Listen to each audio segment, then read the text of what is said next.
Hey everyone, I just bought a bunch of super cheap Victorinox Swiss Army knives on Teemu. In this video, we're going to see just how bad they are.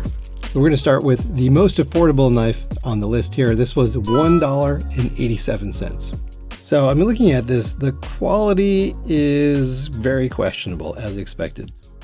Let's put this sweet knife to the test.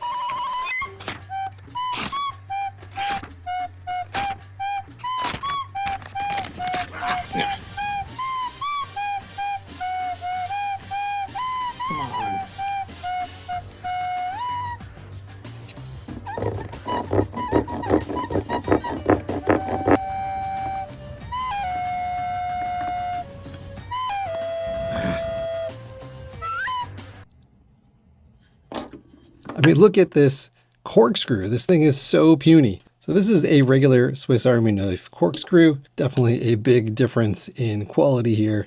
All right, so let's check out the main blade on this. It's a little bendy. There's a lot of play in the blade.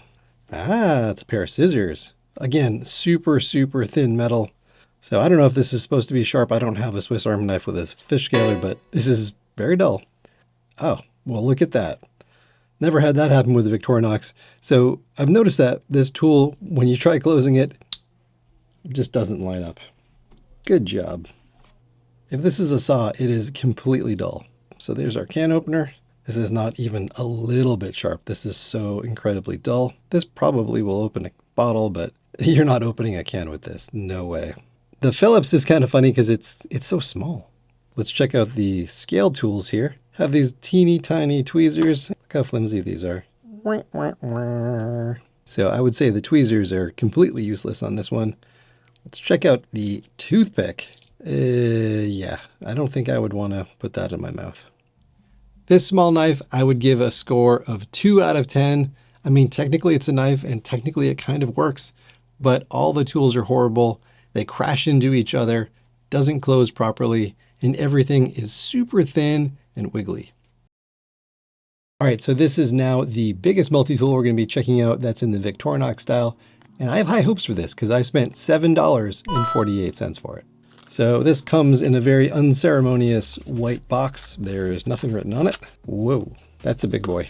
Okay, so this has a slightly better looking corkscrew on it. This one actually looks pretty beefy. It even has a precision screwdriver. It's not very precise, but you know, A for effort. All right, let's check out the main tools on this thing. It's a beast. So we have our can opener layer and our bottle opener with a flathead opener. This is actually sharp. I'd say these actually feel pretty good. They're hard to open, but they are pretty sturdy. Next up, oh wow, look at that. An inline Phillips. That is actually pretty sweet. I don't know what's on the opposite side of this layer. Let's check it out. Oh, there's a magnifying glass. Very cool. Let's see if we can magnify something. Is this made in China?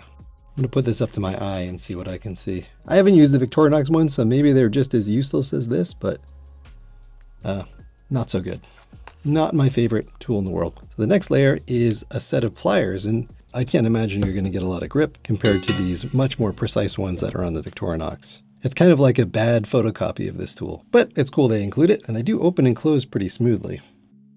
Good old fish scaler, which I never use, but it's there in case you want it.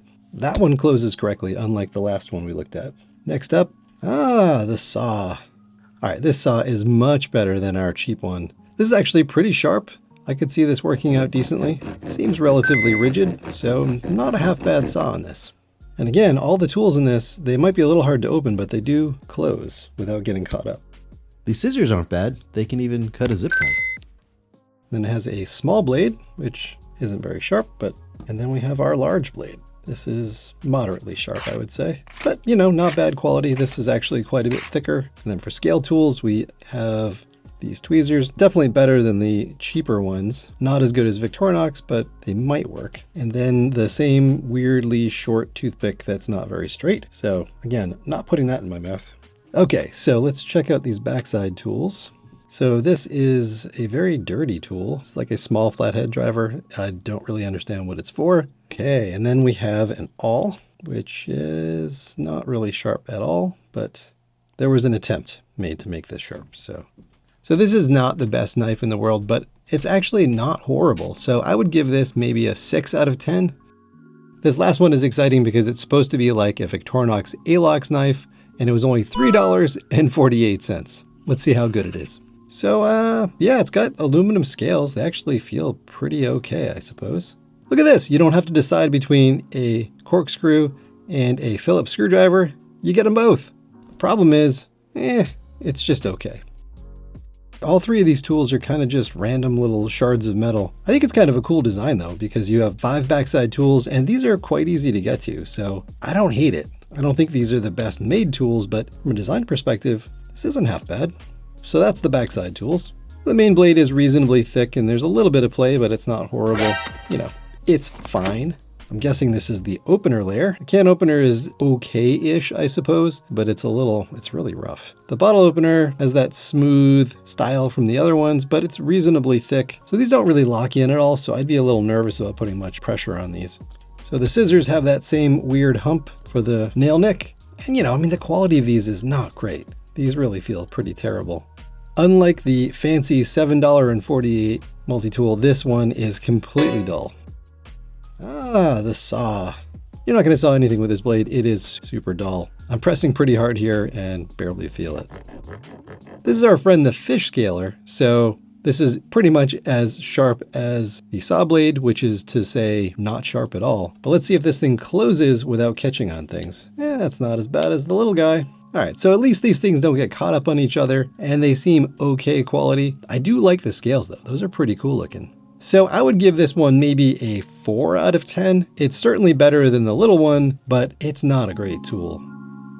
All right, so what's my final score on all these? Well, this tiny knife that was $1.87 is pure garbage. I would never recommend that anyone buy an inexpensive knife like this. It is trash. This Mega Swiss Army knife knockoff is actually pretty decent. For $7.48, I would say this one was not as much of a ripoff as the other ones. So this was my favorite of all of them. And lastly, this tool that's the Alox style is pretty okay. It has some interesting design features like these backside tools, and the quality is okay-ish, I would say. All right, everyone, so should you buy a cheap knife off of Teemu or Wish? Absolutely not. These are complete garbage. With Teemu, you're buying things that are manufactured in the cheapest possible way with really no regard for human rights or the environment. So I would definitely save up and get yourself a Victorinox. They're as cheap as $20 and they'll last you for a lifetime. All right, everyone, that's it for this video. Till next time.